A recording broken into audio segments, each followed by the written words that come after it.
Hello and welcome to another episode of Marriage on a Tightrope. I'm Allan. And I'm Katie.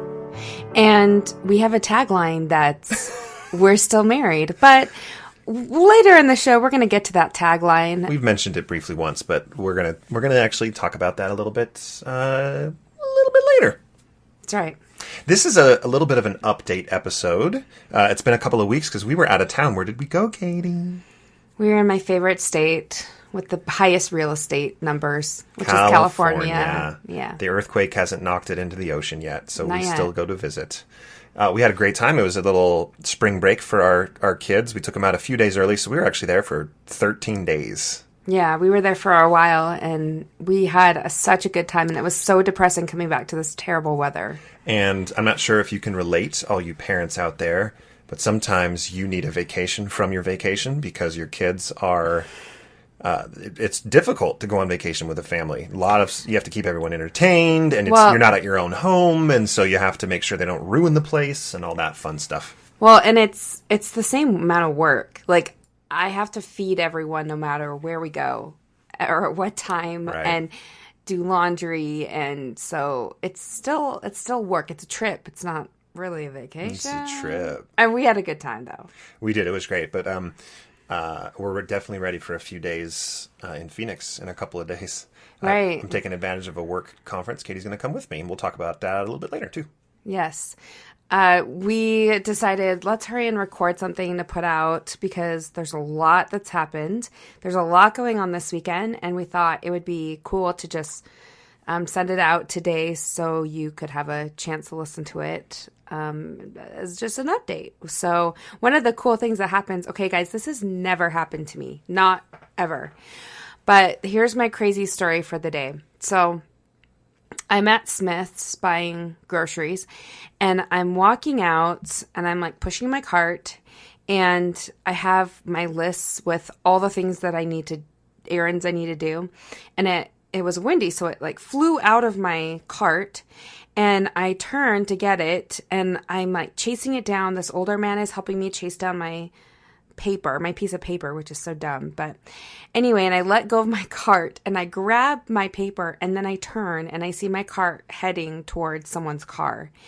And just then, this guy is walking by, and he grabs my cart and says, "Oh, here you go," and pushes it towards me. And then he looks at me, and I had my Dodger hat on, which I don't know if that was a dead giveaway, but he looks at me and says, "Oh my gosh, hey, do you do a podcast?"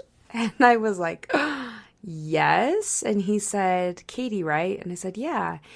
And he said, "I have listened, and I'm listening now, and my wife and I are in a mixed faith marriage, and oh my gosh, let me tell you all these things." And it was kind of like surreal that he's like, "You guys really must love the Dodgers because you're wearing your Dodger hat." I know. And I had posted a picture on Instagram of me and the kids and Allan at Dodger Stadium while we were on vacation. And so for some reason, I wore my Dodger hat this morning. Well, not for some reason. I didn't do my hair. That's the reason. That's the reason. Anyway, and so we talked in the parking lot for like 25 minutes just about his experience, where he's at and where his wife's at. And, is she getting support? How can we help you? And it was such a cool thing. Like, I can't even, I walked away thinking that was crazy. I mean, what are like the chances that would happen? And I know the Allans of this relationship would be like, "Well, it was just a fluke," right? And I'm like, "No, I was at the right place, the right time." I don't really know if I was the right place, the right time, but I just don't think like it's a coincidence that we ran into each other. Here's I think we've talked about this with a few experiences like that. These extreme coincidental / serendipitous experiences where it's like, you don't need to try to ask why or how this happened. Just appreciate the experience for what it was. Like, this was a really cool experience. I think it was with the back rub that I talked about. Yeah. Where it's like, I'm not analyzing, or trying to debunk or anything. It's just... or read into. Right. Mm-hmm. It's just, it was a cool experience, and I'm going to leave it at that. Yeah.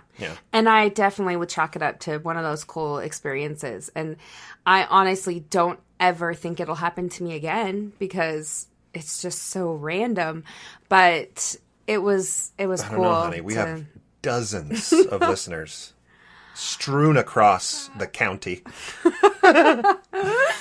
Anyway, it's really fun to interact with everyone that's in a similar situation. Yeah, and like I said, I think that these dinners that we go to or lunches or whenever we meet people kind of in the same boat, we skip all the, oh, how many kids do you have? Oh, what are your interests? We skip that and we go straight to the meat. Sometimes we don't even remind each other of our names. It's just, I know. We get right to it. Yeah, what was your name again? Yeah, no, it is. It's cool that you can just in this situation and being able to talk about it so freely between the two of us, we can just jump right into it. So, having said that, let's just jump right into the meat. Yeah. of what we wanted to talk about as far as updates go.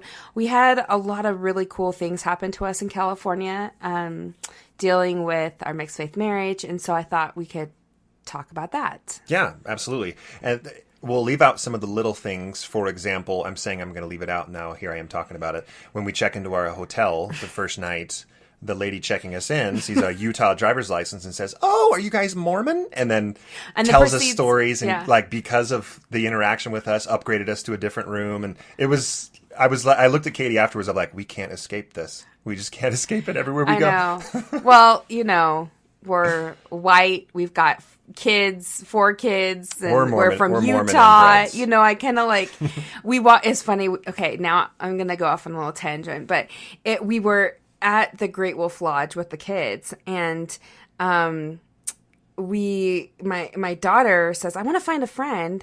So she finds this girl to swim in the water with, and I look at her and I said, what's her name? And Zara says, McKenna. And I'm like, oh, she is totally from Utah. And so then, sure enough, I look at her mom and we start talking, and they're from St. George. And so I'm just saying, if you've ever played that game at Disneyland, you can Mormon. pick them out. Yeah, I have a crowd, even at the Great Wolf Lodge. Well, anyway, all right. So let's get to a few of the events that we had. So one of them, which was really neat, and I'm the one that pushed it, was I wanted to go back to my old ward. So I grew up in Santa Barbara, California, and I wanted to go to my home ward. So we did, after doing a few things around my neighborhood that I grew up in, walking around the lake. I caught a lizard with a piece of grass. True story. I should post. I caught it on camera. It's on my Facebook wall if you want to go check it out. On Sunday, I wanted to go to my old ward. And really, it wasn't to kick up the dust or anything like that. It was, there's people there that I never get to see, and I'd be cool just to say hi. And so we did. And I had I didn't think that anybody would. I'm very vocal online. And so on Facebook, everyone that I'm connected to in my old ward, they know where I'm at with the church. But I know that I didn't expect anyone to come and say something like, well, Alan, you don't burn in hell or anything, something like that. And they didn't. It was very casual. It was very people giving hugs. I mean, these are people that we've known each other for 30, 40, well, not 40 in my case, but Katie's closer to it. 37 years now they've known me. Sorry for the mic levels, everyone. We're trying to find the hot spot. Okay, I think that's probably good for the mic levels. So, yeah, we just went to sacrament meeting, then we went home. We had some friends that we were going to meet with after that. But anything else about the kind of the homeward experience? I think it's important to note, for those, and again, it's so hard to do labels, but the non-believing spouse is typically how we talk about it in this episode, in this podcast rather. The non-believing spouse, if you're not in a place to go and sit through a sacrament meeting, even if it's in a ward you used to be in, that's fine. Allow yourself that space. And for the believing spouse, anything that I share and what I'm doing, how I interact on Facebook, or how I go to or don't go to church, or any behaviors that I exhibit, we hope that you don't use that as a weapon against your spouse. Mm-hmm. See, he's at least open to going back for this or that. People are in different places. And where I was at in that moment was, let's go. Anything to add there, Katie?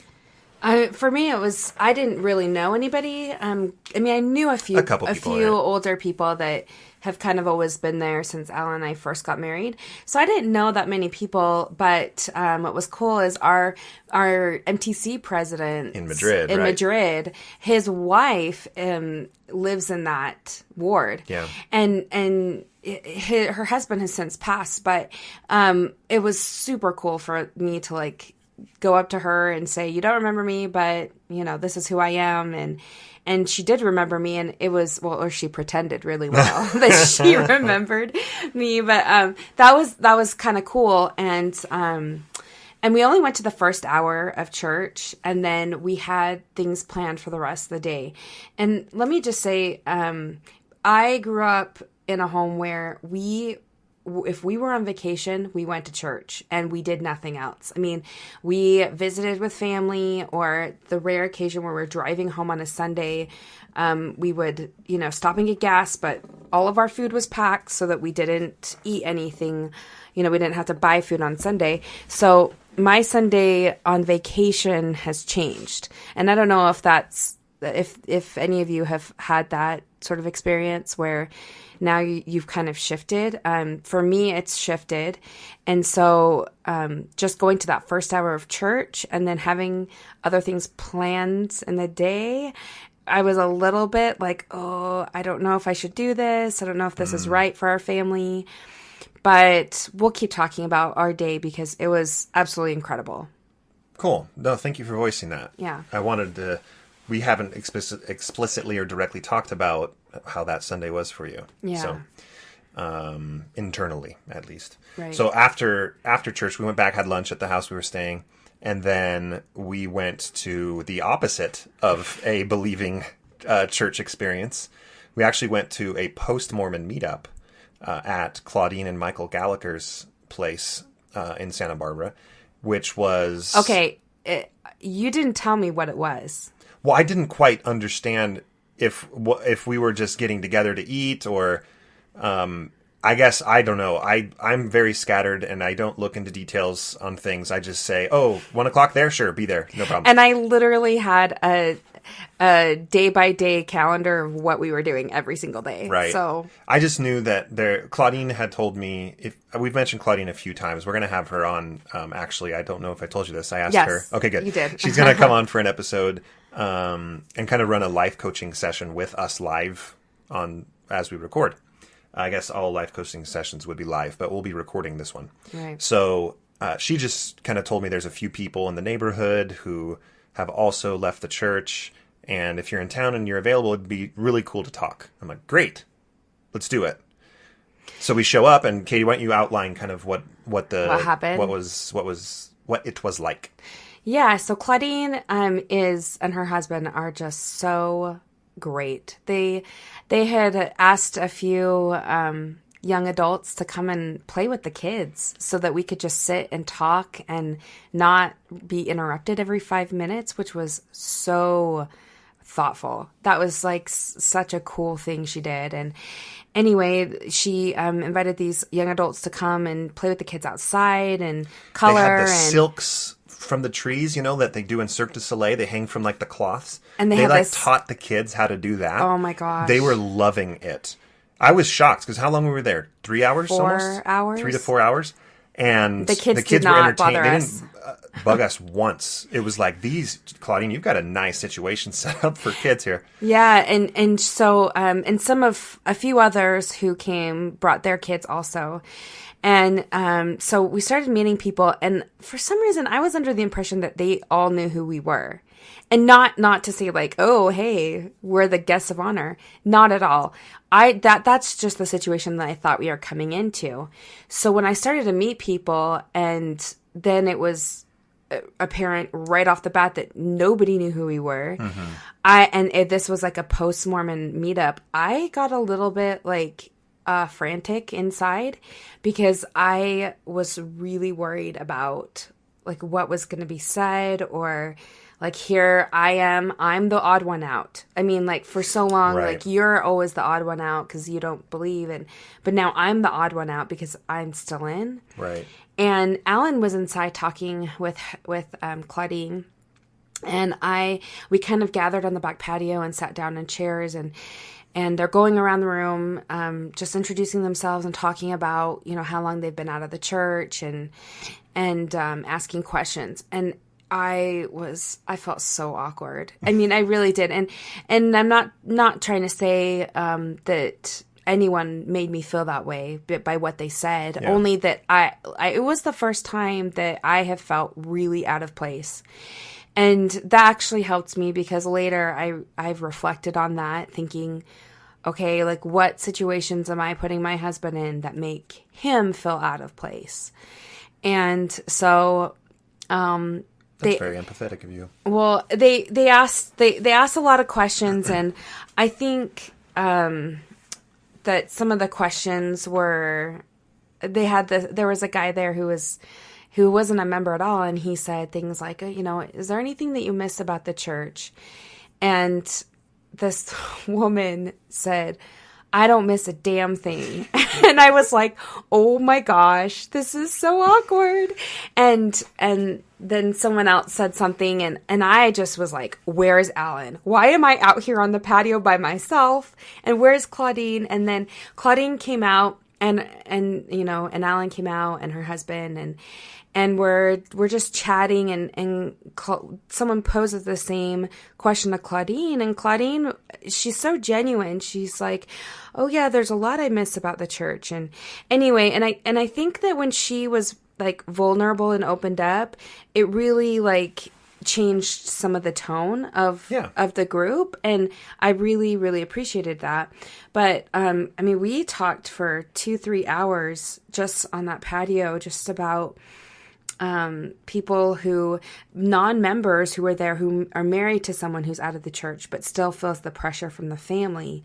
Very interesting conversations. About being LDS and converting to Mormonism. And honestly, I was so happy that we went, because I learned a ton.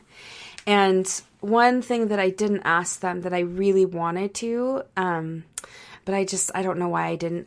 Maybe I thought about it afterwards, is, some of these people were like 10 years out post-Mormon. And I thought it was interesting that they came to this like support group, because obviously it still weighs heavily. Right. Or they wouldn't be there, right? And I didn't ask, but I wanted to ask, why do you still feel like you need a support group? Does that make sense? Yeah. What do you think? What are your reflections on that question? Because we talked about it a little bit, you and I. In the car afterwards. We did. I think for one of the guys, he's got like a mom who's fully in, and so I think because he's got a lot of like family pressure, maybe that still is like hanging.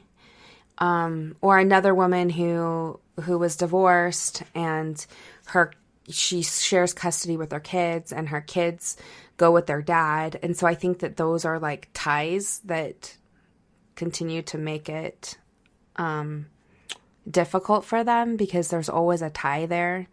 Because if it's not them, it's a family member or the kids or something else. Right. So, I mean, I assume that's why. Yeah, I think that I don't know the statistics on it, but I think most people, after they process themselves out, after they leave and they process that transition, they do just leave and don't think about it again. Especially if you're not living in Utah. Excuse me, I was texting with a sibling today that has left, and they're not in the middle of Utah. And they were asking me, like, how do you get the energy to talk about this? Like, I've kind of let it go and don't think about this a lot anymore. And it's amazing. It's such a weight off. And I just want you to be happy and healthy, Allan. I'm just worried that you're, talking about it a lot. And I said, well, I'm kind of in the middle of it every single day, at work, in my neighborhood, in my marriage. Like, it's And not in a bad way. Like, I actually quite enjoy engaging, and we're recording a podcast which is dedicated to talking about it.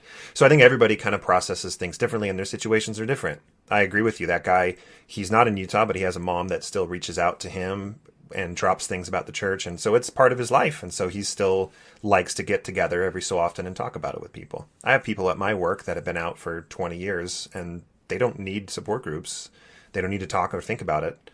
And, we started a little Slack channel for those in the company that are post-Mormon. And a number of people said, no, I don't need to join that. I don't need that. I'm like, okay, cool. That sounds good. And some people have joined and then left. And anyway, so everyone's in a different place. Yeah. So that was great. I really cool. liked, it exposed the kids to different perspectives and points of view. And it was great. Oh, the kids had the best time and did not want to leave. Yeah. They were being doted on and played with the whole time. Right. And so, Claudine and Michael, thank you again for having us in your home. It was great. It really was a positive experience. And then this doesn't have quite to do with the mixed faith marriage, but after that, we went back to the house, we had dinner, and then we had a friend that I went to high school with, and her husband, they came over to where we were staying, and there was a pool in the community, so we went and swam in the pool, or the kids did. We sat around and talked. It was so cold. Right. Yeah. And at the end of the day, Katie and I were just like, what an unorthodox Sunday that was incredible. Yeah. It was just incredible. It was full. Like, it felt full. And it really was such a great day. And yeah. I think that helped me too. Like, okay, I'm on vacation. I can still do these things. Yep. Anyway, not fall back to my old ways. I don't know. Right. It's okay. So after Santa Barbara, we drove down to San Diego, and I'm skipping a lot of the entertainment stuff that we did, but we went to San Diego, and just like half a mile, we were totally spoiled. Half a mile from our hotel, we met up with a couple who listens to the podcast, D and K. Good to hear you. Hope you're listening. But we met up with them. They drove because of traffic like 2 hours south to get to us, and that was very, very kind of them. And it was a 2-hour dinner, and we just left the kids in the hotel room. Yeah, our boys are old enough. We let them swim for a while, then we got them dinner, and they were like, oh my gosh, they actually have cable at this hotel. Right. So we just left them watching cartoons, and then we left them with a phone, and I said D and K, it's D and S. Yeah. Sorry. It's okay.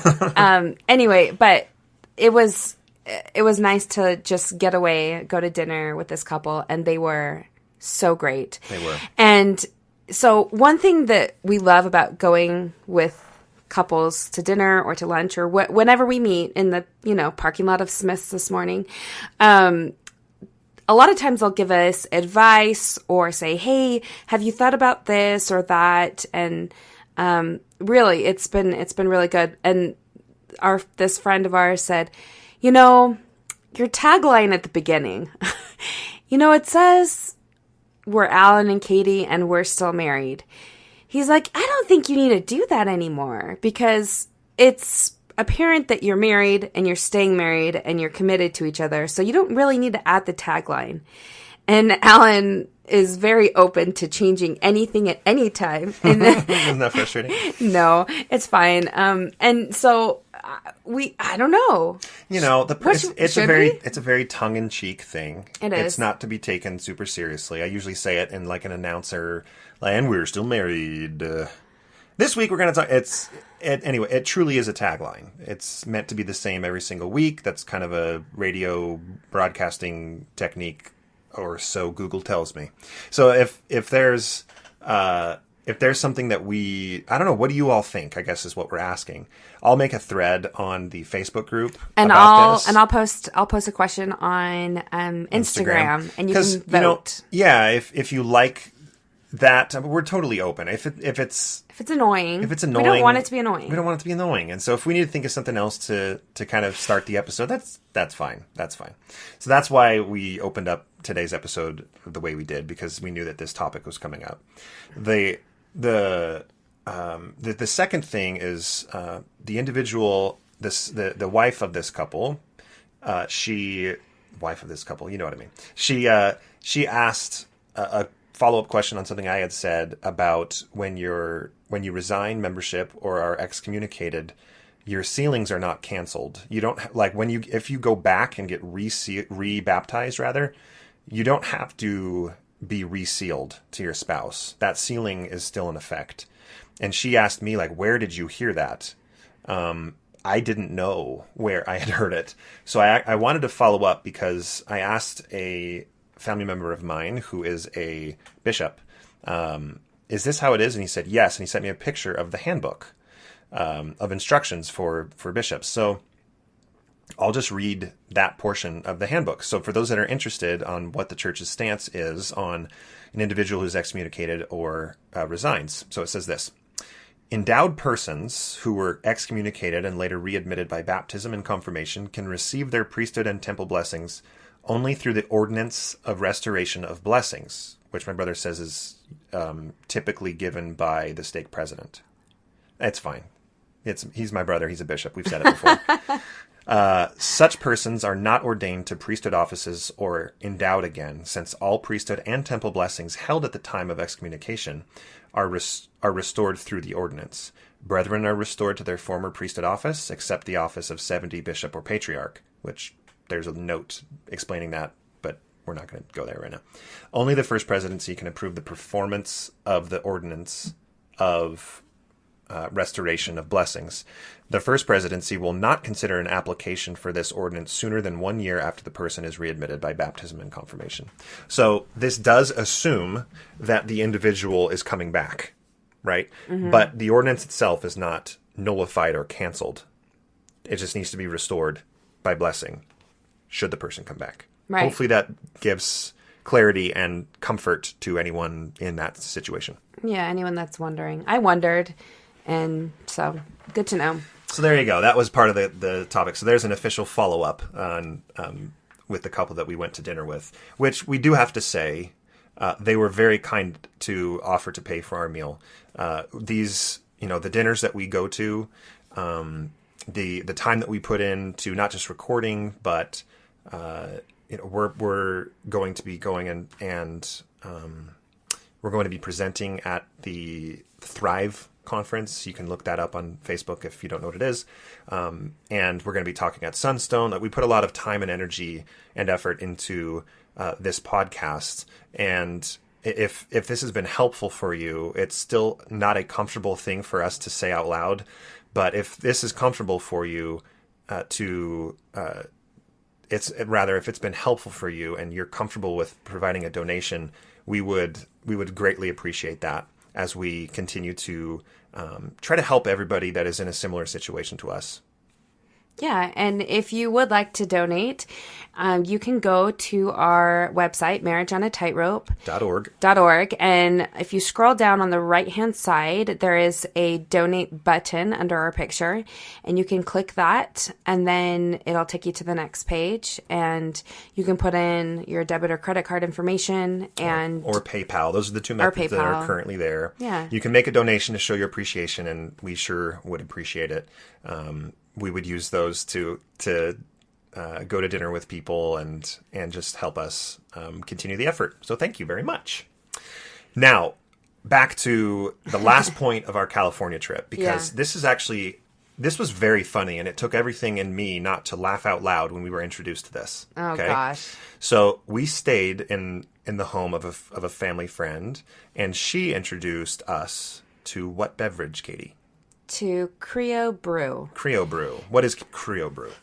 So it's a cocoa bean from Ghana or South America, wherever they get it from, they source it from. I think there are different ones for different areas. Anyway, so it's kind of like coffee. It's ground up cocoa bean, and you can make it in like a French press or a coffee maker.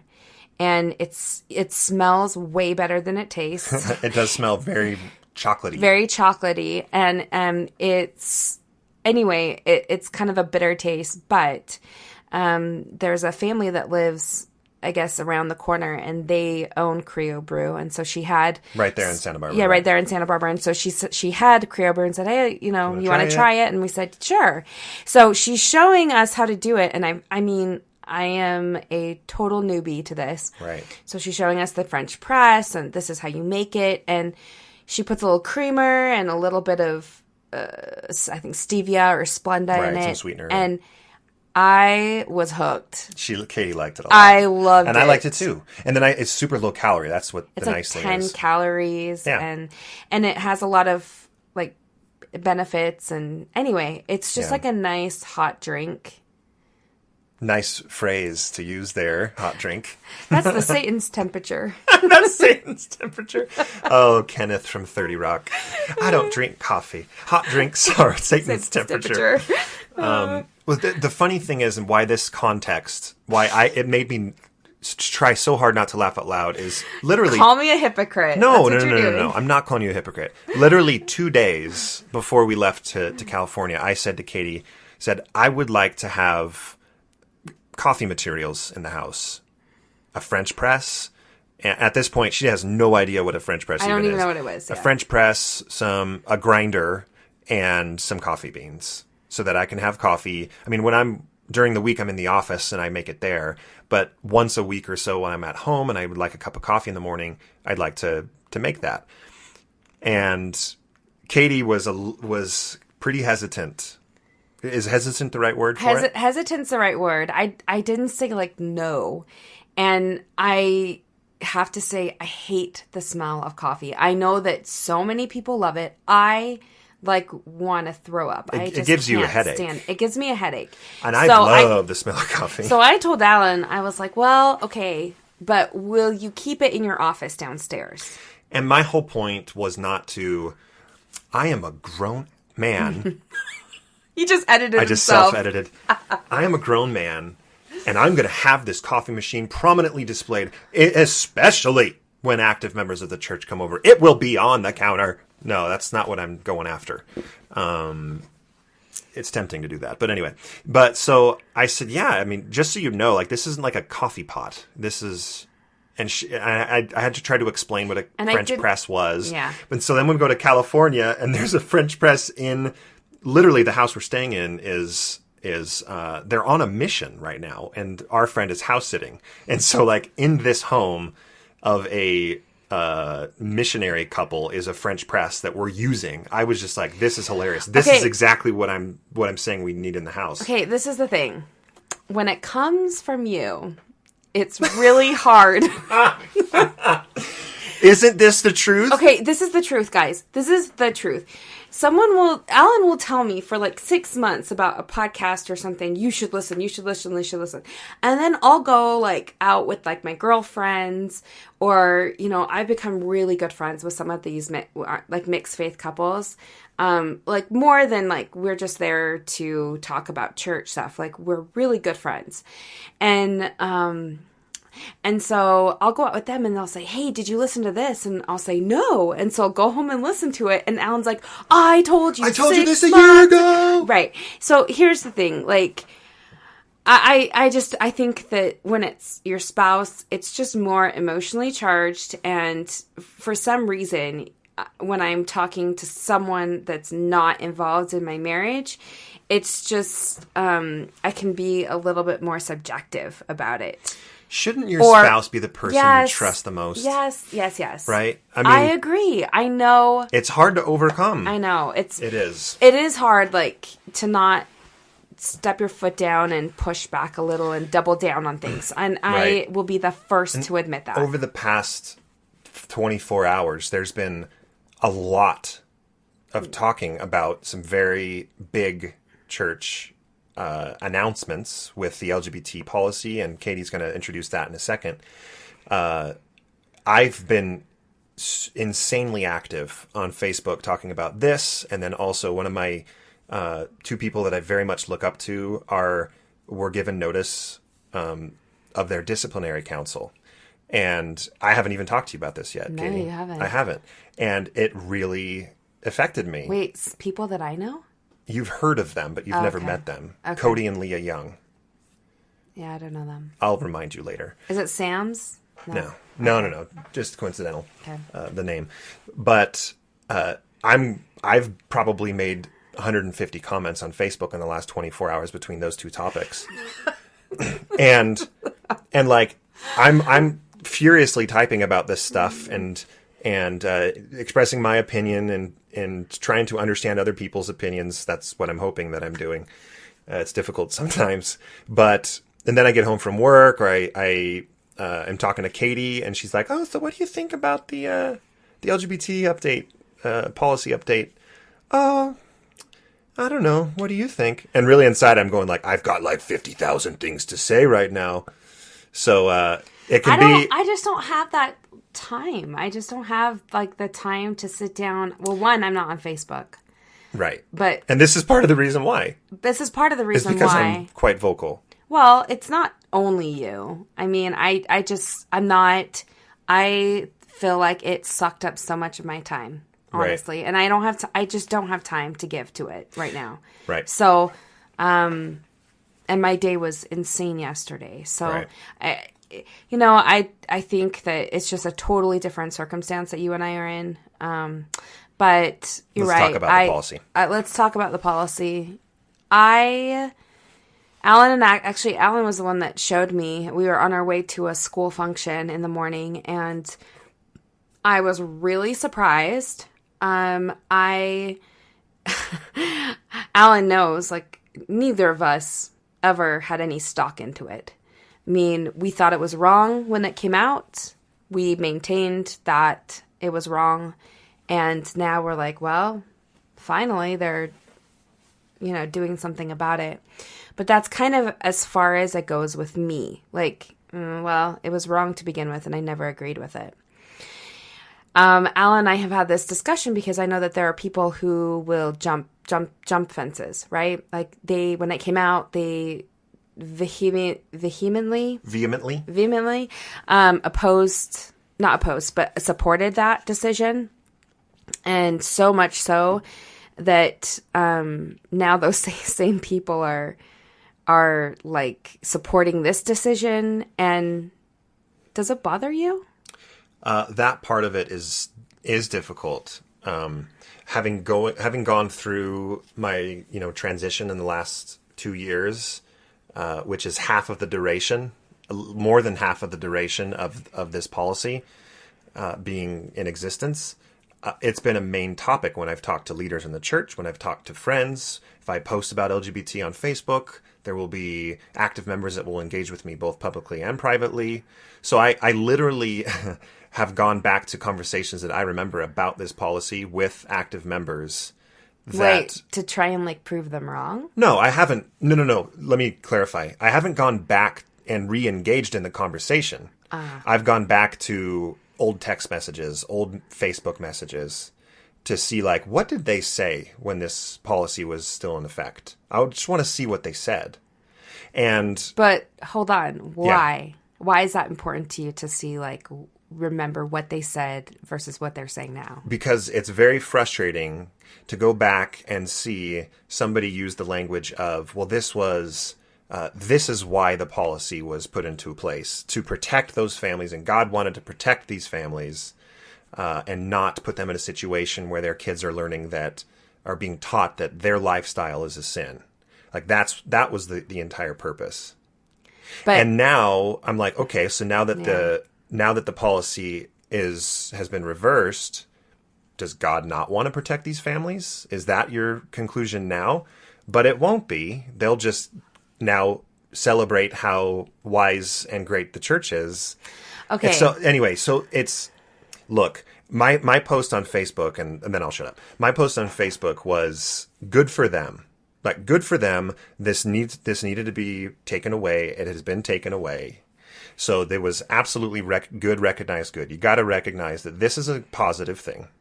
But it has brought up a lot of difficulties. And that's why there's been such a big conversation happening in the social media space about this. Because it brings into question a lot of difficult things, which we usually already in what I've just said is above and beyond what we usually get into as far as details go. Yeah. With individual topics. Right. I think you told me that someone just said, look, I'll do whatever the prophet says. So if he says that we need to support this, we'll support it. If now they're retracting what they said, then I'm going to just stick with him. I think a lot of people have that, but then to not make it sound like that, they'll come up with reasons on both sides. Right. And I don't...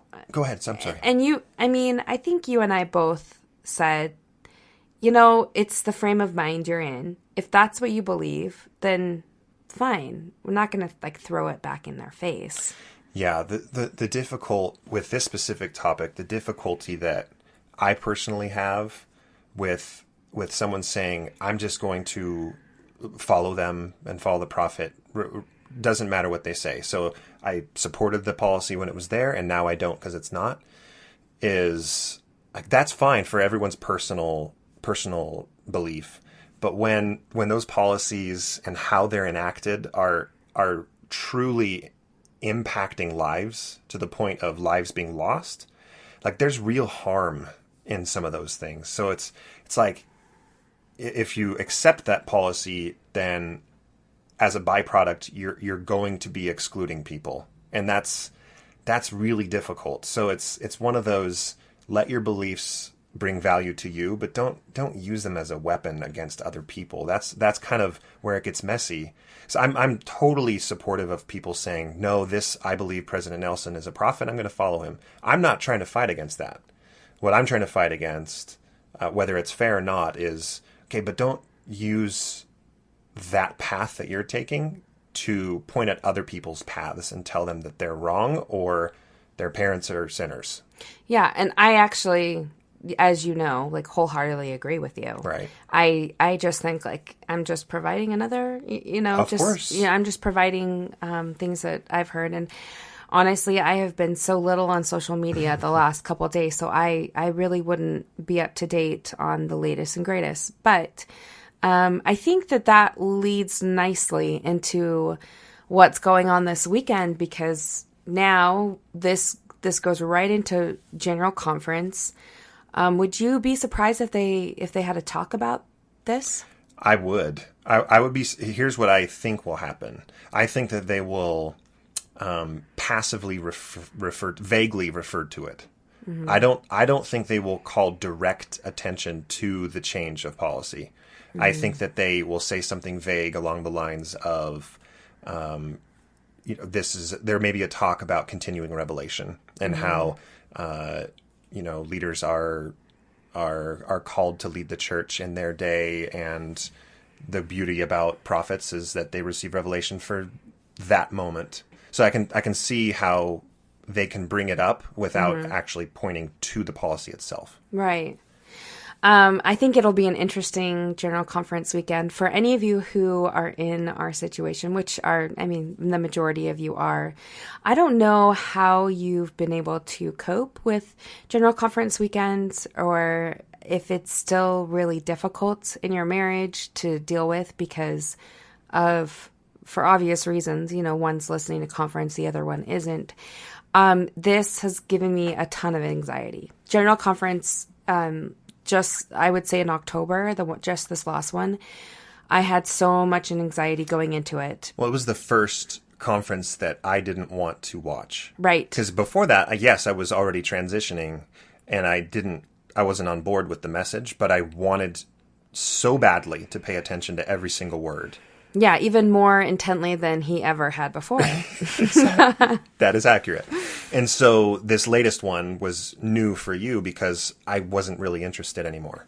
Right. And for so many of us, we have traditions surrounding it. Cinnamon rolls. We sit down as a family. Coloring books with the kids. Right. I usually do a big activity for them on Saturday. I give them Easter eggs to open, and every time they hear a new talk, they get to open a treat. Or I always do something around General Conference time for them. And then, we have a big breakfast on Sunday, and we do cinnamon rolls, and we'll go to homes of our family and have dinner and talk about what we liked. And so last fall, that was the first General Conference weekend where we didn't have that structure. And it was painful. Like, honestly, a friend and I who were dealing with the same thing, we would text back and forth, and it was really hard because not only were we in different places, but the tradition is gone. And I imagine for a lot of you, you have a tradition surrounding General Conference. And I had 2 friends over for a play date the other day, and both of them are in mixed faith marriages also. And I just said, what are you guys doing? Like, what are you going to do to help make your weekend better? Because I know how difficult this weekend can be for so many of us. And one said she was going to Moab, and the other one's going to St. George. And Allan and I are going to Arizona. Yeah. So I don't know. Like, maybe we just completely avoid it by going on a trip. And I would be so interested to hear how many of you are doing the same thing. Going to a cabin, just getting away for the weekends, because certainly you don't have any church duties that you're tied to. But I think that both sides need to talk about and or validate the other person during this time, because I still feel like on Saturday when we're home, I want to listen, and I want my kids to listen, and so that's going to be hard because it won't be the same without Allan, but also it's going to be hard for Allan because I know he'll hear some of those messages coming through that he may not agree with. And there were hard talks in the last conference, and there certainly will be this conference too. So, Allan, here's a question. Sure. A family member has offered to take our oldest to the priesthood session Saturday. How do you feel about him going?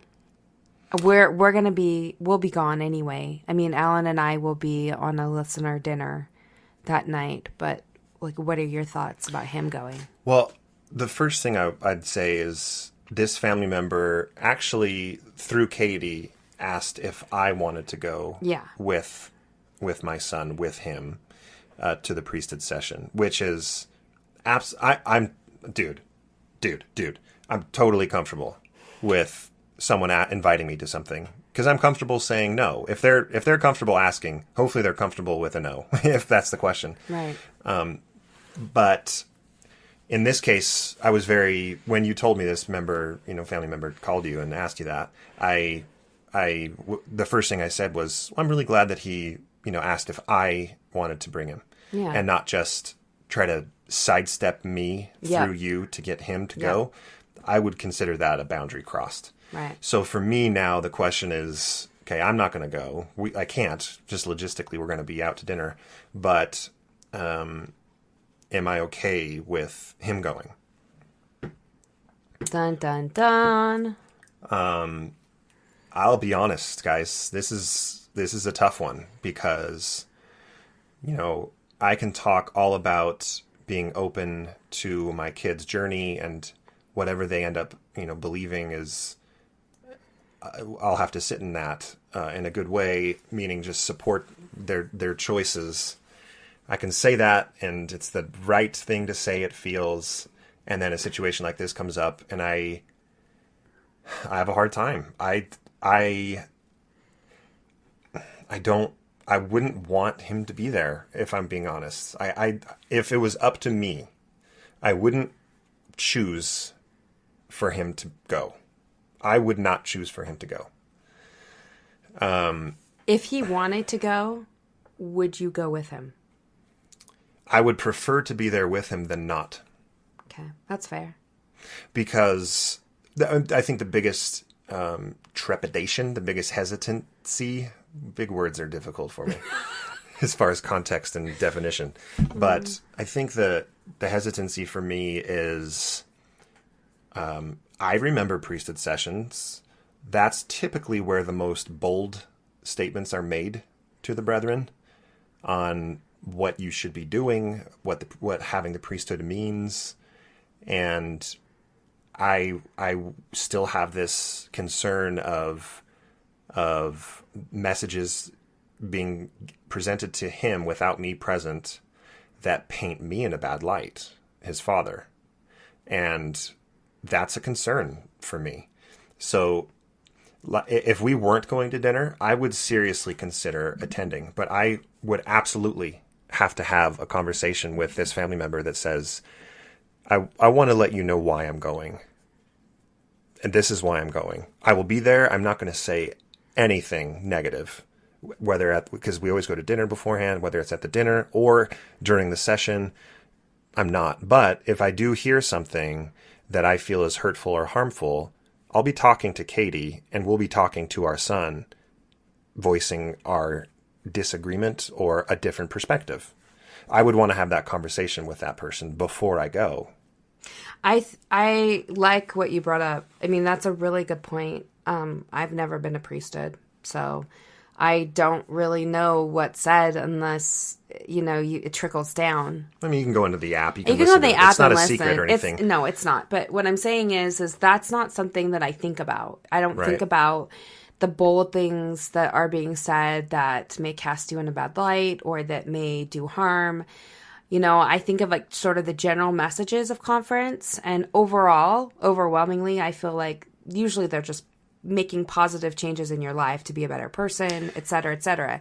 So when I think about like your example of, they've got you, I don't want to say they got you cornered, but they kind of do, where they can talk directly to the brethren. I can see that would be different, just even a different group of people. Your message might be different than the general session.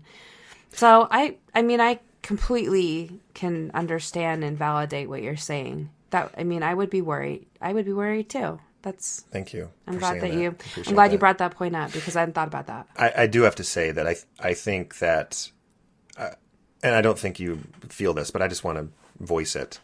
There absolutely are positive messages in the priesthood session too. It's not like we have you alone, now let us tell you how terrible you're doing. Right. It's still they're trying to still deliver positive messages. They do try to stress the importance of the priesthood and the responsibilities of the priesthood, those types of things that maybe a 12-year-old but wouldn't connect these dots. But in a couple of years, maybe he goes, the priesthood is super, super important, and the only way I'm going to make it to heaven. Why doesn't my dad do this? Like those thoughts and conversations are looming, and it'll be hard. So I don't think you really answered my question, though. If our oldest... Anyway, we're not editing this episode. I don't care. His name is Jackson. It's okay. Okay, if our oldest wants to go, will you allow him to go with the family member, knowing fully well that you're going to be gone?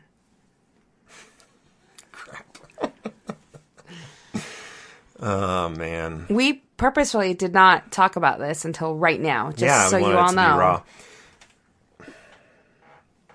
Here's the thing. Like, if he came to us, it would be a no-brainer if he came to us and said, hey, tomorrow's the priesthood session. Okay. I'd like to go. But he's never been to it. So how would he even know? Right. At church. No, but we've been gone for 2 weeks.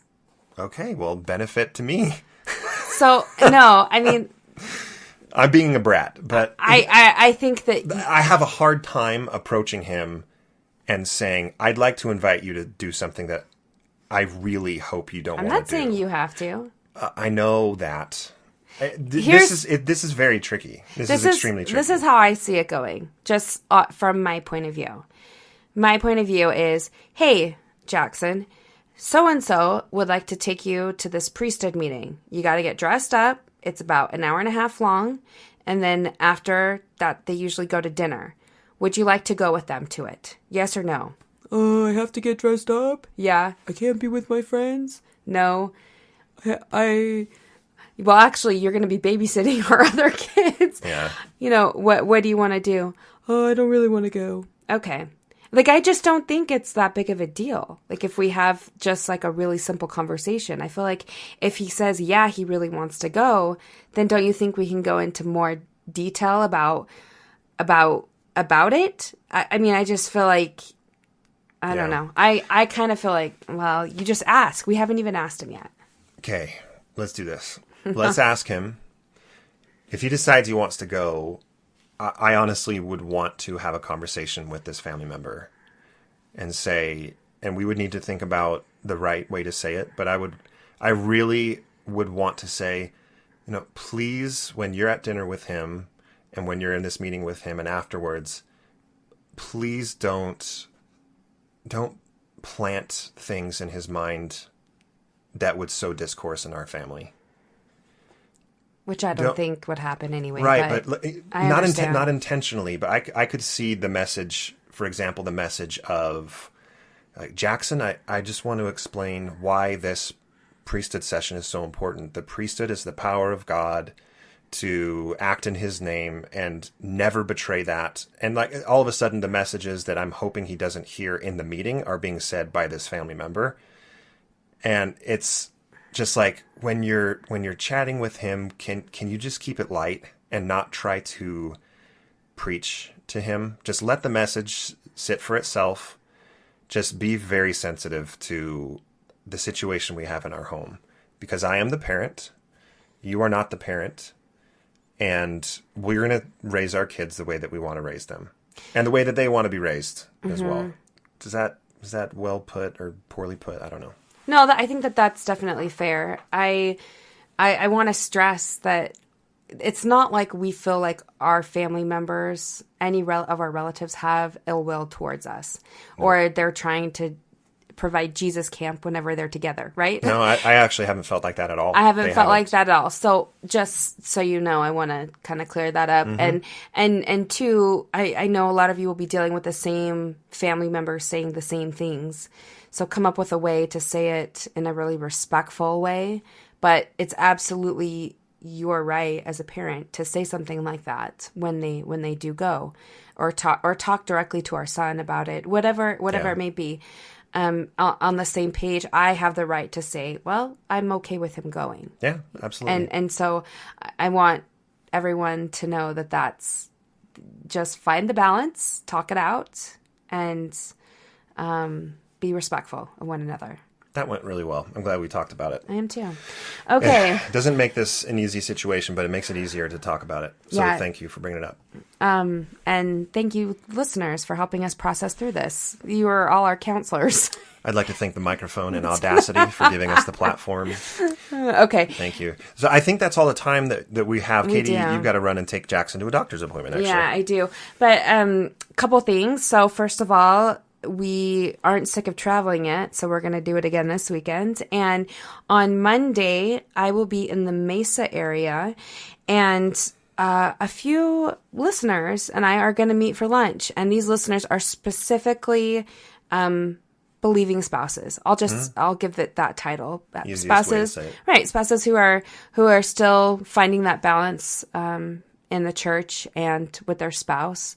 And so, if you would like to join us, you can email us at Marriage on a Tightrope, and I can send you the details of the lunch. It'll be Mesa area around lunchtime. This is April 8th, just in case you're listening later.